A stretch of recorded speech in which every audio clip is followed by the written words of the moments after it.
You've wandered right into my trap. Don't bother trying to leave. I assure you, the invisible force fields are quite impenetrable. Unlike me, if you play your cards right. Since I have you now as my captive audience, and since you are now powerless to stop me, let me tell you a little about my ingenious master plan. It's been years in the making, a podcast called Hard Choices. Each episode, we rank the fuckability of fictional characters that all share a common theme or source. This time, we're fucking our way through 21 of the most fiendish supervillains in comic book history. To help me, I've assembled a panel of truly deviant villain fuckers. From Binary Break comes that mistress of evil, Claire Mulcairn. From Smash Fiction and Garden Plots with Skeletor, the diabolical Dan Mulcairn. Megan Bob. I'm not a Republic serial villain. Do you seriously think I'd explain my masterstroke if there remained the slightest chance of you affecting the outcome? I fucked you 35 minutes ago. Plot twist. Comic artist and illustrator, the dastardly JoJo Seams. And I assure you, I am twirling my mustache. And from the very podcast that you have foolishly stumbled into, it is I, that wicked hedonist, Megan Bob. Oh, darling, the slides. Of course. Oh, yes. Working together in sinister harmony, we're going to find the zenith, median, and nadir of fuckability, and there is nothing you namby-pamby do-gooders can do about it. And what is fuckability, you ask? Why, fuckability isn't about what they look like. It's about what they fuck like. So if you assume that you are into them and they are into you, how good is the sex, and what is it like? Tonight, in a masterstroke, we upset our usual format, leaving you confused, afraid, aroused. We started by coming up with a list of 7 iconic villains from Marvel, 7 iconic villains from DC, 3 iconic villains from indie comics, and 4 individual villains, each hand-selected by one of the panelists here. Not because they are iconic, but because we felt as though they deserved a spot in our bedroom. Did this produce a sensical, predictable list? Of course it didn't. Already your puny senses reel from the brilliance of our plan.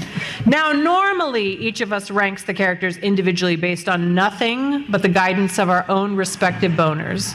On the episode itself, we move through these rankings, assembling a master list as we go.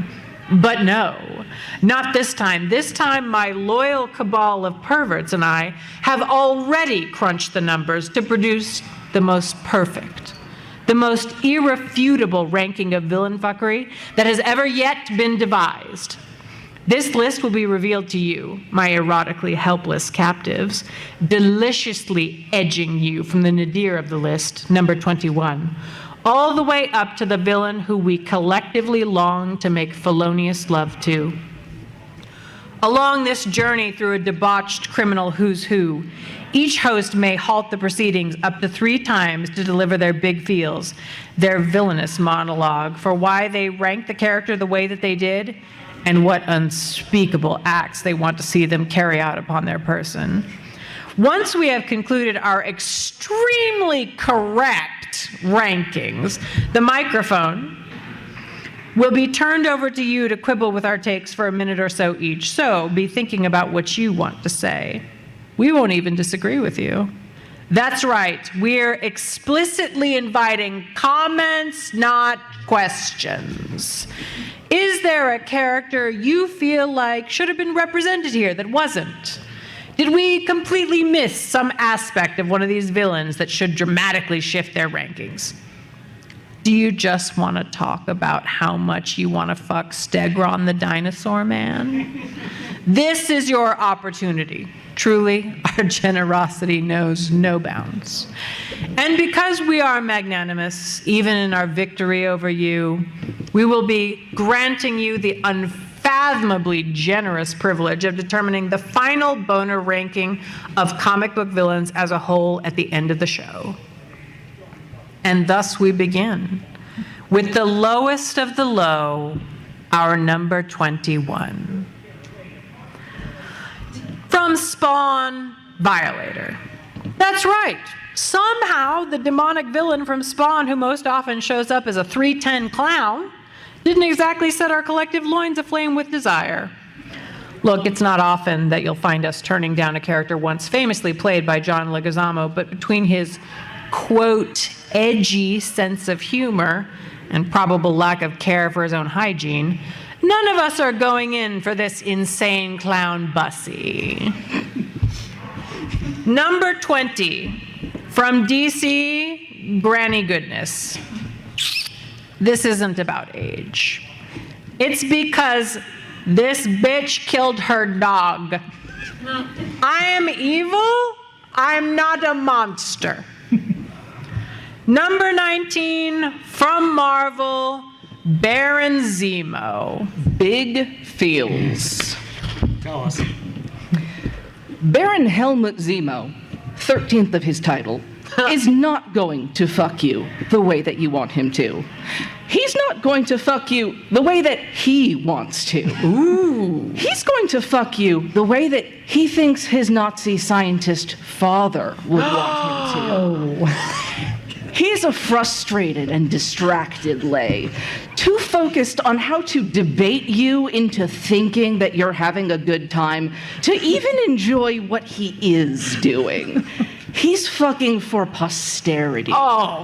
He's fucking you like he's on camera. Oh. Partly because he assumes correctly that the fixer has planted hidden cameras in the room.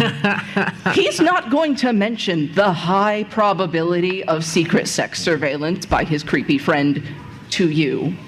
What he is going to mention as pillow talk are his ideas about phrenology and the so-called great men of history that he's definitely one of, sure, for real. And about how, isn't it about time that there was an openly fascist superhero and how he's totally gonna be that guy, so you're an idiot in the clinical sense if you weren't enjoying his exalted company right now?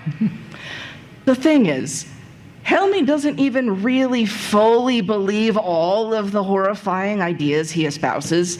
He just thinks that he should. He's self-aware enough to be filled with self-loathing about it, and he's completely pathetic as a result. And because of that, you might think that you can fix him. That you can fix this man who got a pink sock glued to his face. Sorry. A magenta sock glued to his face. You might think that you can fix him, but you can't. He thinks that he's supposed to fix you. Oh. Because he's too much of a coward to fully turn away from the legacy of the father that he hates. So even if this hadn't been an extraordinarily mediocre sexual experience for you, it still wouldn't have been worth it. It's never worth it to fuck a Nazi. Absolutely. Well done, Jojo. Number 18, from Hellboy, Nimue. You may see her at first and think, she's just a classic evil sorceress. Only with you because she wants something from you, and yes, she may have seduced Merlin to kill him and steal his magical knowledge, but also, Exhibit A, there's a bit where she cuddles this very sad pig man. So she also has a soft side. Now, does she later banish him for daring to question her? Yes. But does she kill him? No. And could I fix her? Maybe.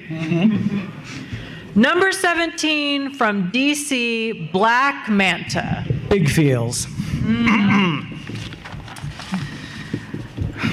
One of the key factors you have to establish when you're talking about having sex with supervillains is, yes, this is, by all objective measures, a bad person who hurts and kills pretty much on the reg. Oh, and we all find that very, very objectionable, for sure, for sure. But how far does their reprehensibleness actually extend? Like, yes, the Shredder and Krang may concoct vile plots regularly to murder 4 green children, but I think it's clear to anyone who watches TMNT that, when the dust settles and they return to the Technodrome at the end of a long day, they make gentle, sweet love to each other, cradled in the arms of Krang's giant pro wrestler robot. I think that's a pretty uncontroversial perspective to have. But you could similarly envision a villain whose nasty, pernicious behavior extends out of the battlefield and into the bedroom. Someone whose selfishness and toxicity prevents them from being able to consistently satisfy their lovers. So, where does Black Manta land on this spectrum? Now, obviously, his ability to enact villainy upon those he hates is beyond reproach. Like, the dude hates Aquaman so much, he literally killed an infant about it. R.I.P. Aquababy. Oh, Jesus. But how does he behave to those who are supposed to be in his inner circle? Well, we don't have a lot of canon evidence for him as a lover, but we do have one damning bit of evidence as far as how he treats his supposed allies. I give you Exhibit A, in which Black Manta and Ocean Master have recently had their villainous schemes foiled by the Justice League and are forced to retreat, but Black Manta refuses to go without first stealing a Subway-branded sandwich from one of his victims. And I will point out, their escape involves them swimming away, a process which will almost certainly ruin the sandwich well before Black Manta has a chance to even eat it, and yet Black Manta steals it. And yet, as we see in this very panel, Black Manta refuses to share the sandwich with Ocean Master, his partner in crime. Folks, this is not a generous lover. This is a man who will come home to you after having his heist foiled by Aquaman, carrying a dripping wet plastic bag full of Taco Bell that he stole off of a security officer's desk on the way out, and he will force you to watch while he eats all of them. Now, I'm willing to put up with a fair amount of shtick and nonsense if it means good sex, but I need more from you than a leftover fire sauce packet that is probably still covered in jellyfish.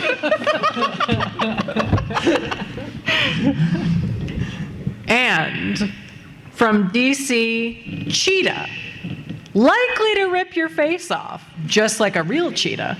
And that's not a no. From DC, he's a toughie. Mr. Mitaspitlik. This one's a real roll of the dice fuck. Can manipulate reality. Can shapeshift himself or you. Loves challenges and games, but also loves pranks. So what's going to happen when you fuck Mixie? Will he become the person of your dreams? Will he turn both of you into lizards? Will he turn your dick into a dandelion and blow it away? The real answer is whatever he thinks is funniest. Ideal scenario, you make a deal with him that he will use none of his powers during sex, and then you tie him up, and you tease him, and you tell him that the only way you'll let him come is if he says his name backwards. From DC... Numbers. Oh, yeah, sorry. 14. From DC, Lex Luthor. Big feels. He takes you back to his place. An enormous downtown skyscraper in the shape of his own first initial. Very classy. He casually mentions that he's meeting with the British Prime Minister and Sabrina Carpenter for breakfast the next morning. He then pours you some wine. It's about half as good as its eye-wateringly large price tag would indicate. And then he gets down to business. Sexual business. And he's not bad. You know, he's not amazing. He's not mind-blowing, but he's reasonably competent. The thing is, he finishes before you do. He sits up in bed, still naked. And he's doing that thing where, like, he's flexing, but he's, like, trying to make it look like he's not flexing, you know? And he turns to you, he smiles cockily, and he says, mind-blowing, right? And you shrug. Yeah, it was okay. Just okay? Oh, yeah, sure, yeah. Oh, very nice. very nice. Did you come? Well, no, but that's okay. I mean, coming isn't everything. At this point, he stands up from the bed and he begins to pace around. Coming is the point. Coming is the only point. And now, you've become his obsession. He tasks his R&D group with coming up with pills and cock rings and aphrodisiacs and this like weird VR headset thing, all with the aim of making you come. He obsesses over it, spending the equivalent of several countries' GDP and night after sleepless night trying to figure out how to make you come. The thing is, you know deep down inside, he will never figure it out. If there's one thing that Lex Luthor loves to do, it's to set himself an impossible goal and then ruin his own life in failed pursuit of it. Still, if the last 85 years of comic book history have proven anything, it's that it's very entertaining watching him attempt it. Number 13 from DC, Gorilla Grodd. Big feels. I don't have paper. Everyone else brought paper. Can I hold this, Bob, and Sure, pretend? you can, as long as you give it back, you can do whatever I'm gonna you have my want. phone behind it and pretend that I'm reading from the paper. Don't tell anyone. Okay. Your sinister secrets are safe here. All right. So I knew most of these characters going in fairly well, but there were a few I didn't know much about except like through cultural osmosis. And all I knew about Gorilla Grodd is evil genius, psychic gorilla with mind control powers. And so I assumed he was going to be like one of those classy, dignified villains like Ra's al Ghul or Magneto, or like, Planet of the Apes. Humans are beneath me. They are crude, but I'm a gentleman. Like, Winston from Overwatch, but evil. Anyway. But then I started reading some actual Gorilla Grodd stories, and the thing I did not get via cultural osmosis that I could not know until I started reading is like, no, for real, this dude hates humans in the least classy and dignified way imaginable. Like feral, frothing at the mouth, snarling, screaming, breaking things. Yes, Grodd is a super intelligent psychic gorilla. And yet, he hates humans so much that it makes him look stupid. Ooh. So now I was forced to ask the question, if he was into me and I was into him, how good would the sex be and what would that be like? And I had a discussion with JoJo about this character actually, and we both reached the same decision about what the fuck would be. It would be a hate fuck. Ooh. The sweatiest, steamiest, hardest hate fuck in the history of hate fucks, delivered by a 600-pound, 6-foot gorilla. Oh. Who, I will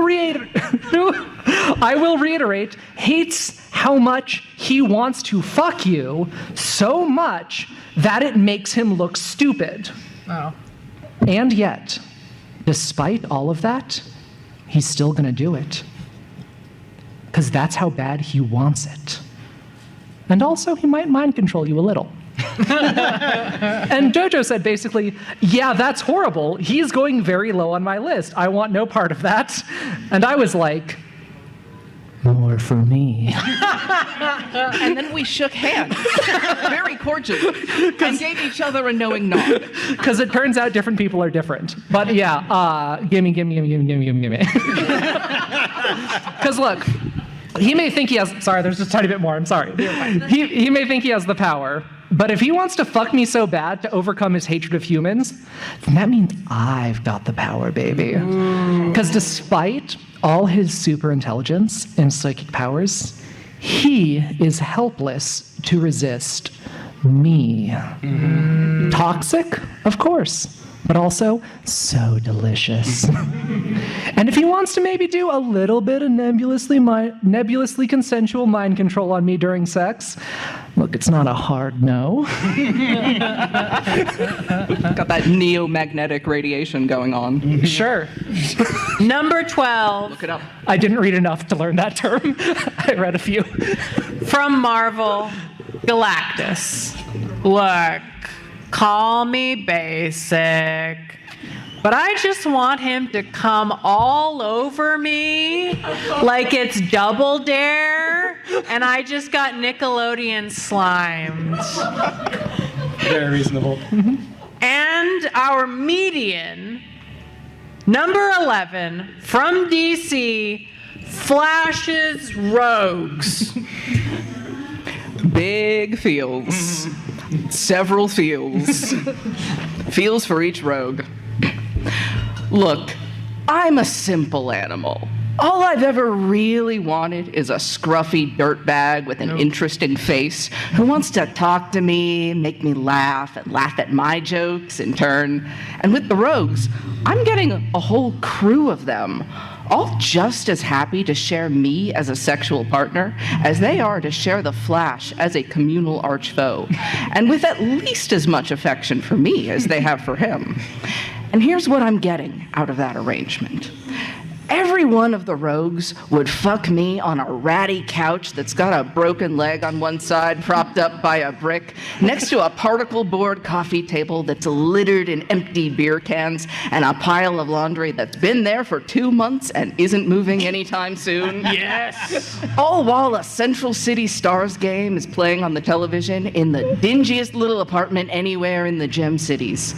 And afterwards, they're gonna ask if I wanna go Dutch treat on a pizza. Oh! That's what you get from all the rogues. And the difference in the specifics is largely just where each of them falls on the spectrum from theatrical cheeseballs to surly sad sacks. And honestly, I'm here for pretty much all of it. I personally find it charming that the weather wizard will want to talk about what books we've both been reading lately before he's in the mood to let me play with his wand. Also, let Golden Glider wrap her amazing legs around me, just so long as she removes the razor-sharp ice skates first. I want to make Captain Boomerang utter out a quiet struth as I go down under on him. I want Heatwave to wrap his big, strong firefighter's arms around me, and I won't even care that he's gonna smell a little bit like burnt hair all the time. And you know that when Captain Cold takes off those Arctic anti-glare shades, it's gonna be just like John Belushi taking off his sunglasses in the Blues Brothers, and he's gonna have the biggest, saddest, wettest, most pathetic eyes you've ever seen. And I'm gonna go, aw, and forgive and forget what a just absolute little son of a bitch he can be. And while they might not all be aware of it just yet, let me tell you, every one of these rapscallions is just really wanting to get pegged. Well, maybe not Roscoe Dillon the top so much, but the rest of them, they're all a-begging for a pegging. And this is a group that really appreciates the use of a good gadget to get the job done. So, well, admittedly, they may not be able to offer a glamorous or extraordinary experience, you are gonna get a good, fun, bro-y time with this coterie of working-class Midwestern career criminals. And I can think of far worse fates than that of being the shared fuck buddy of the rogues. Aww. Number 10, from Marvel, Batroc the Leaper. Hon, hon, hon. Leaping in once again with the big feels. Let me begin by quoting directly from Black Cat issue 6, written by Jed McKay. He has a boxer's face with a dancer's body, wrapped up in a slightly corny old world charm, and he laughs. And that is only the beginning of the appeals of Batroc the Leaper. Écoutez-moi. This mustachioed martial artist mercenary from Marseille has mastered savate and every other form of unarmed combat, to the point where he can go toe-to-toe in a fight against super soldiers, despite having no powers himself. And why has he pushed himself to that degree? He does it all for the love of the game. Batroc lives for a challenge, and if the challenge is getting you off, he is going to bring all that same focus, determination, enthusiasm, and joie de vivre to you. He is gonna eat your cunt until that immaculately waxed mustache of his is soaking wet. He is gonna ride your cock in a way that makes you think that this is the moment he's been waiting for all of his life. And he's flexible, not just physically, although he can get both ankles up around his ears, no problem, and he'll be happy to show you. I mean emotionally, flexible in the experience for what you're wanting in the boudoir with him. If you want him to be sweet to you, oh, he is going to be so charming, so suave, so tender, such a gentleman. He will make you feel so cherished. And if you want to play a little rough with him, it will be his honor to slap you, choke you, and spit in your mouth. And his dirty talk game is off the charts. It's on another level. And yes, all of his sweet nothings, most of his sweet nothings, will mostly be in French. But it doesn't matter if you don't speak the language. Some things require no translation. And in the art of l'amour, Georges Bertrac is magnifique. Merci. Number 9 from DC, Poison Ivy. It's honestly a crime that she's this low on the list. But frankly, given my success with houseplants, I don't fancy my chances of getting through this without being deadheaded. Number 8 from Marvel, Loki. What that silver tongue do, though. Tied for number 5. Now, this is interesting. The top 7 places on this list are exclusively populated by characters who tied for a given slot. I know it's confusing. Look, it's all math. I can't explain it, but I can encourage you to imagine all of these tied characters engaging in acts of absolutely filthy copulation with each other. Really add some spice right at the end of these rankings. And we start off with a truly delicious threesome, 5, 6, and 7 from Marvel, Taskmaster. Now, what he's doing isn't technically AI slop, but it's not AI slop, which is something no one else on this list is offering my pussy. And Thanos. Big feels. Okay, look. I need you to ask yourselves a question. What's the craziest thing you've ever done to get laid? Help someone move? Travel across the country? Travel across the world? Uproot your entire life just to put yourself in the crosshairs of the object of your affection? Have you ever gone on a massive 6-part fetch quest across the cosmos in order to become the most powerful being in existence, and then kill half the universe just to get your dick wet? If you have not done this, you cannot approach the level of horny that Thanos is. Le petit mort was not enough for this guy. He needed le grand mort. Le grand mort avec les titties. And that's just the surface. Another question. What is the universally accepted symbol for horniness? That's right. It's the eggplant. Now, is this because the Unicode Consortium is a bunch of cowardly prudes who have repeatedly ignored my very reasonably worded emails requesting a photorealistic dick be added to the global library of emoji? I mean, that is certainly true, but I'd also like to think that it is true that they were simply recognizing that when it comes to phalluses, purple is the warmest color. It's the color of flesh grown so turgid with desire that it demands release.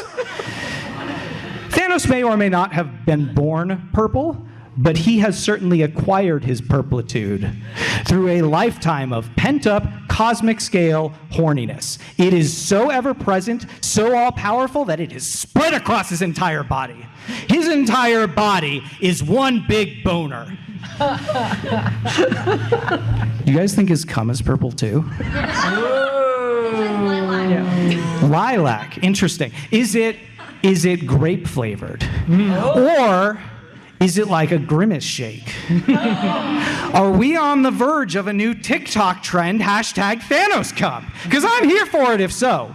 Oh, and if that wasn't enough, Thanos has the most fuckable group of henchmen that anyone has ever seen. I'm talking about the Black Order, and if you're telling me, are you telling me that Thanos, if he's into you the way he's into death herself, he's going to turn up his weird little tiny nose at the idea of having his boys come over for the wildest orgy that Earth 616 has ever seen? I'm clearing out my schedule because I am mad for this Titan. And Dr. Doom, the biggest feels. I love Victor Von Doom. I love him with all of my being.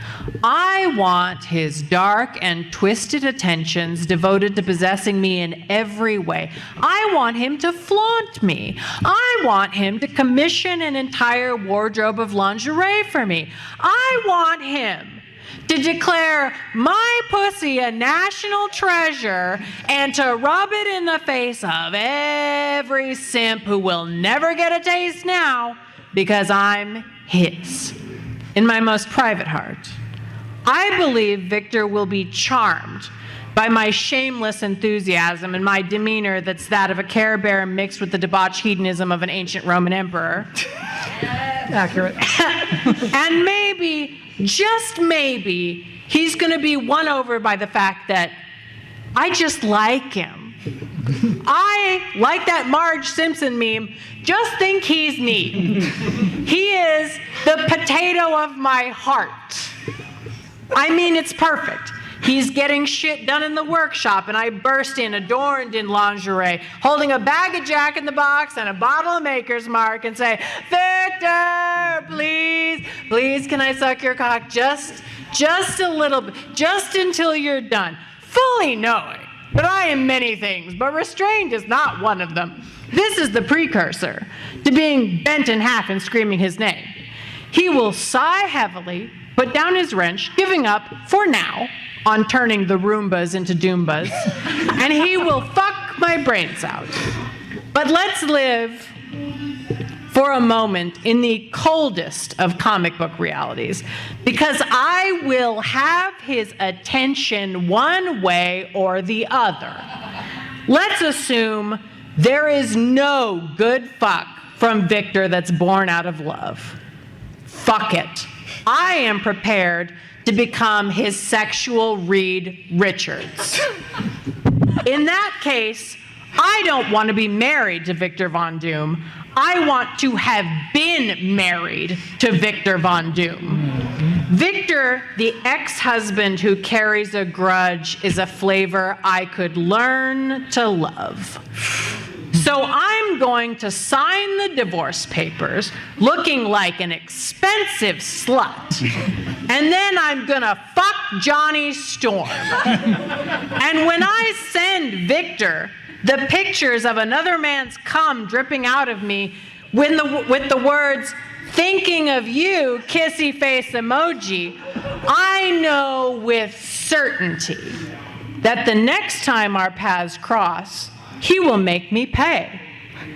Bitch, I'm good for it. For those moments, I will finally have all of his deranged attention focused solely on me. Is that healthy? No. But I can live with being the bad decision that Victor Von Doom keeps making.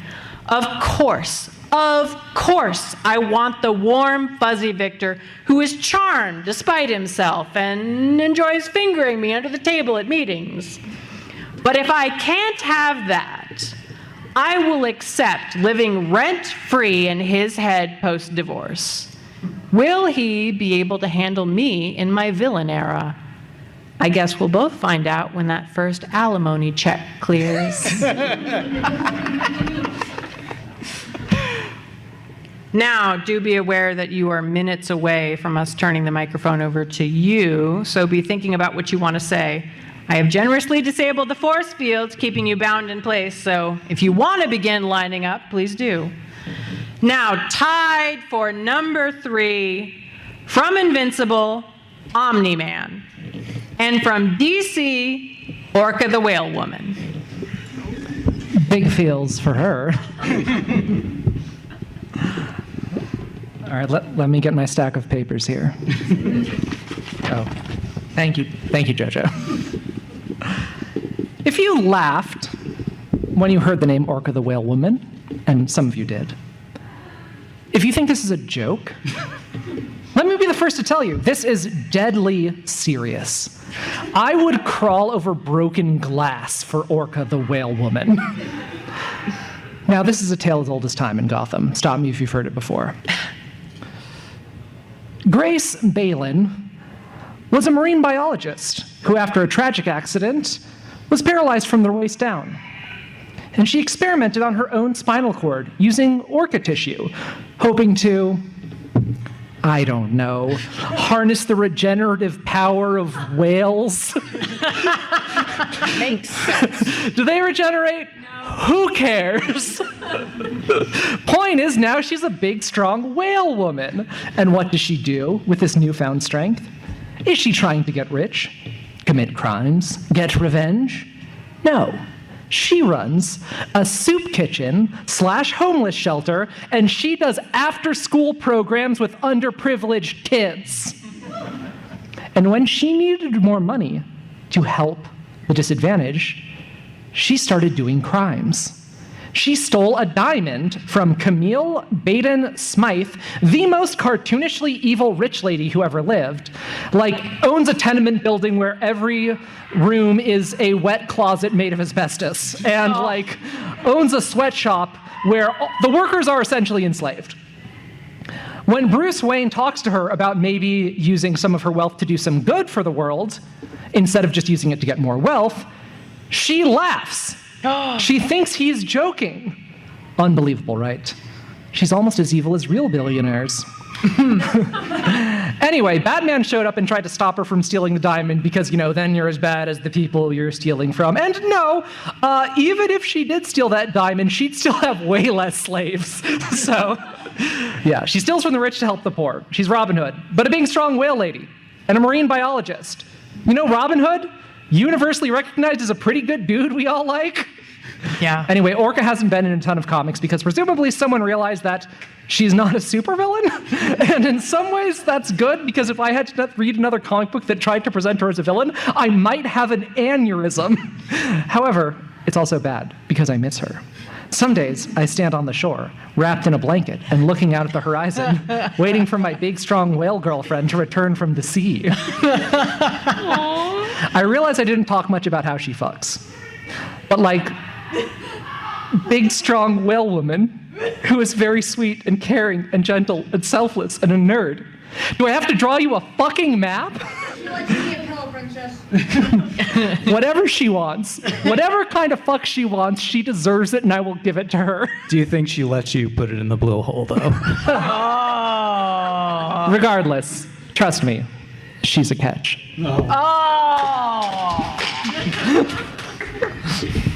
Tied for number 1 and 2 from Marvel, Venom and Mystique. Big feels. Look, my big feels were at the top. That means they're objectively correct. All right, when I rank someone very high on one of my lists for this show, sometimes it's because of my own particular interests and inclinations. Other times, it's because it's just an objective truth. And I'm sorry, I've run the numbers, and the numbers don't lie. Mystique. Body like a violin with tits. Skin the color of sapphires. Hair the color of rubies. Eyes the color of some Yellowstone. The fashion sense. The skull jewelry. She's athletic, she's flexible, a skilled seductress. Not that she's gonna need that for me. Confident, darkly funny, a bad girl, and horny. She's very horny. And then there's the shape-shifting. Like, we can all agree, kind of sexiest superpower ever? Like, Yeah. She could, if she wanted, do a passable impression of any character on this list, except maybe Galactus. I don't know how big she can get, but I'm sure it's big enough for my purposes.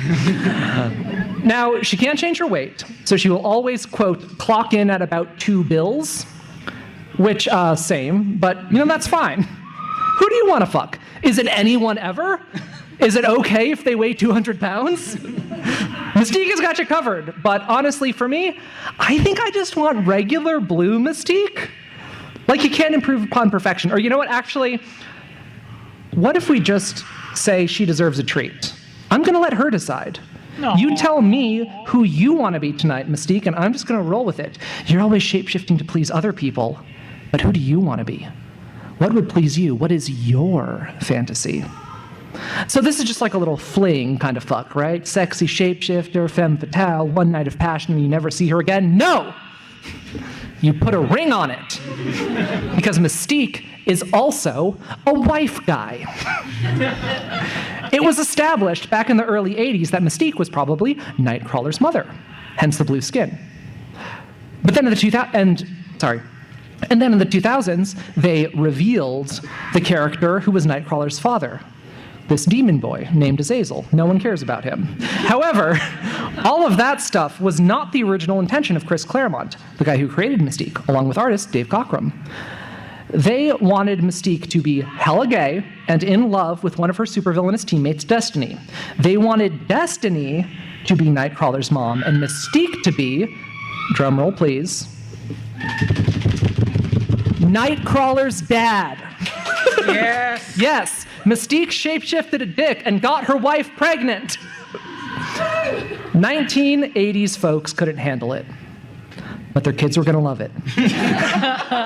Because just a couple years ago, they finally fixed the canon, retconning it so that, yes, Nightcrawler is the biological child of 2 lesbians, one who used her mutant powers to impregnate the other, just like how the creators intended. You hear a lot about Mpreg. I don't think you hear about Impreg. Is that, I don't know what she was. Anyway, We'll figure out the letters. We'll figure out, yeah, okay. And look, they're just so deeply in love. It's the best. I'm so happy for these evil lesbian wives, and I would love to be their third. Okay, when I said all that stuff about this being objective and not having to do anything with my kinks, maybe that was not entirely true in retrospect. But TLDR, Mystique can get you pregnant, and I like that in a woman. And our rankings are concluded with some minutes on the clock. Those of you brave enough to speak your truth may do so. Otherwise, we'll talk amongst ourselves. Oh, here we go. Oh, shit. Comments? Yeah. Comments.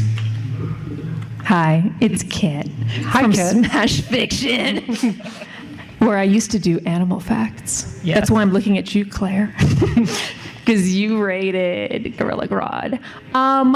So I just need to let y'all know that in the primate species where they have a social hierarchy such that the males don't have to compete with other males once they're at the tippy top, those primates tend to have very small penises because they don't have to impress, right? So just to let everybody know, the average gorilla penis is about 1.25 inches. Wow. He got fingers, don't he? Yeah. I didn't think that was going to stop you. I just wanted to let you know. Because animal facts, please insert the sound effect. Bye. Thank you.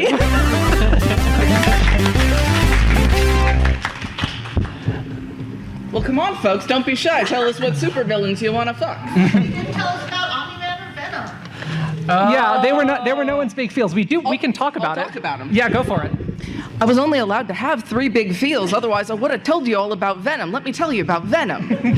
It's the teeth. It's the tentacles. It's the tongue. The ooey gooey shape shifting. It's about the way Eddie Brock has a body like a brick house and a face like a cinder block and a heart of gold. And the symbiote's primary character trait is its eagerness to please. Ooh. And it's about the way that the symbiote can link you all together, tying your nerves together, so that you're all sharing a nervous system in a feedback loop of shared and mirrored pleasure. This is not just the most fuckable supervillain, tied with Mystique, Honorable Mystique. This is not just the most fuckable supervillain, or even maybe the most fuckable character in comics. This might be the most fuckable character in literature. As for Omni-Man, I'm just going to say, dude looks at a human woman, dude looks at an alien mantis lady, and he says, yeah, I will gladly eat out both of them with equal enthusiasm. That's all. That's all. He's daddy. Oh. Actually, we are running out of time. Okay, go for it. From Marvel, may I suggest Kilgrave from Jessica Jones? Yeah. Horribly So, horribly toxic. I know. Yeah. However, he's played by David Tennant, so he's hot as fuck. Okay. yeah. Fair enough. Dubiously consensual mind control. All right. Yes. You're valid. Yeah. Thank you for your truth. All right, actually, that is all we have time for this evening, because for science, more importantly, for the good name of evil, we must rank the fuckability of comic book villains overall from 1 to 10 boners. I mean, we're starting at 2 because, let's be honest, nobody was going to vote for 1. Mm-hmm. We are starting this slide with we are starting with this slide. Everyone who thinks that comic book villains deserve more than 2 out of 10 boners, raise your hands. Keep them raised. More than 2. More than 2. More than 2. All right. All right. I don't think we have consensus. I think people don't think these characters are fuckable. Unless All right. not more than 2? Okay, wait. Wow. Are you guys okay? All right. Okay. Okay, that's better. All right. Get those hands up. Are they sexier than 3 out of 10 boners? Yeah. Are they Okay, sexier? so to be clear, Out of 10. If you believe they are more than 3 boners out of 10, you should raise your hand and keep it up. So if you're thinking these guys are an 8, your hand should be up. That is Or a 5 or a 6 or Yes. whatever. Yeah. Okay. Okay. Great. Okay. Yes. Okay. Science. All right. 4 out of 10 boners. 5 out of 10 boners. 6 out of 10 boners. Oh, we're starting to lose people. we might. I think It's kind of half and half. Yeah. Okay. All right, let's see. 7 out of 10 boners? Oh. Okay. Is it because I said things about Doom, Kit? Is that what this is about? Yeah. I think we're at 7. All right, Okay. man. Sounds like a 7. Tough crowd. All right. God, I guess 7. Speed through these last few. They don't. I know. All right. No, you're forbidden from seeing these gifts. All right. So 7 out of 10 boners it is for comic book villains, although privately a 10, but 7 out of 10. All right. And before I would fuck all except like the bottom 2 on my list, to Oh, be yeah. clear. Like, it was a yes all the way down. Oh, we'll get into it whenever we do the debrief. We're Right. gonna fucking get into it. Yeah. There will be a follow-up recording session. Yes, if you check out the podcast, we will have a debrief recorded after this. So, Where we fight privately. yes. And before we bring you to your end, my co-conspirators and I have just enough time to let you know where to find our work. Claire, where can these captives find your work? I am the host, GM, editor, a lot of things, of the podcast Binary Break. You can see the art over there. It is an actual play podcast. Do you hate actual play podcasts because the editing is so bad and they're so slow? Binary Break is the perfect podcast for you because we record for 4 hours and I edit it down to an hour and a half. So it's very, very tightly edited and you can listen to it. So even if you don't like actual play podcasts, listen to Binary Break. Now, it's also about Digimon. Do you know nothing about Digimon at all? Binary Break is also the perfect podcast for you because at the beginning, all of our characters, people from the real world, they get isekai'd into this other thing. They don't know anything about it. They learn about it as they go. You will learn about it as you go. So if you don't like actual play podcasts and don't know anything about Digimon, you should listen to this. But if you do like actual play podcasts and you do like Digimon, you should definitely listen to it. It's very good. All right, Jojo, where can these captives find your work? Thank you. These miserable mortals can find me here at this very con all weekend long. I am at Artist Alley, table 162. There, you can check out my work, such as my original comic, The Makeshift Man. This right here is the brand new issue 7 debuting right here this very weekend. Hell First yeah. time you can get it. This is the story of a magical misanthrope and his jackalope sidekick committing supernatural crimes and odd jobs. And he doesn't fuck, but you might like the comic anyway. So please, come see me here at this con, table 162, and otherwise and always at jojoseams.com. And I am Megan Bob. I'm the creator and horny genius behind Hard Choices, and you can find my work wherever you get your podcast or by following the QR code on the condom that you are holding in your hand or that you will be holding in your hand by the time you leave. What was I going to say? If you are enchanted by this and want to get even more content, go to patreon.com/hardchoices to become a member and get full access to the live drunk episodes that we do of this called Bad Choices, where we talk about things like Shrek and Hanna-Barbera, things that you definitely shouldn't talk about. Or the bonus show that we produce called Aloe and Ace Are on the Case, where myself, an allosexual, and Annie Creighton, a hilarious asexual, confound ourselves with the world of low-budget sex toy horrors from the bargain bins of the internet. Things like these. And please, please stick around after the show to say hello. Thank you. You have been a wonderful audience of willing captives, and we're honored to have performed for you tonight. And as we say on Hard Choices, until next time, stay hard!